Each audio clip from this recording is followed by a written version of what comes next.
silversmiths, shovels at the gardeners, rakes there too, axes at every woodworking shop, come out of this shop, and carpenters, hammers, things like that. Claw hammers. So how's the process different from going to ore to iron and steel? Well, let me take you through that whole process. So the first thing you need is the ore. This has to be crushed up and heated with charcoal, either in a short, wide furnace called a bloomery furnace. We actually been doing some experimental iron smelting. We have one out the back, if you go to the back of our yard.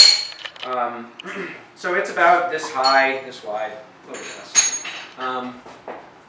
That produces this. This is pure iron. So you just heat it, you put a layer of charcoal, layer of ore, layer of charcoal, and you heat it over the course of hours, about a day. In that time you'll get a lump of iron. Depending on the size of your furnace, you'll get a bigger or smaller lump. That has to be hammered into bars, and then we buy the bars. Now, most iron that was being used in Virginia was produced by a slightly different process. That uses a blast furnace. A blast furnace is a much larger structure, about 3 stories tall.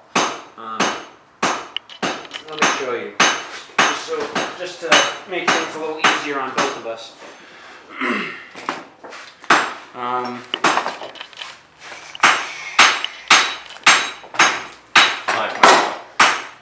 Yeah.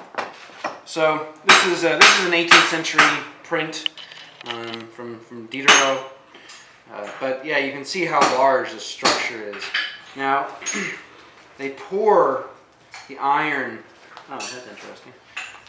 This is 2 bellows that are feeding air into the furnace, and they're powered by water. But then it's poured out onto a sand floor. They cut a channel in the floor, so you can see here, and then it gives you this ingot. Now, in English practice, I guess not in French, they'll also cut off side channels, smaller lumps, and to the workmen at the time, it looked like a mother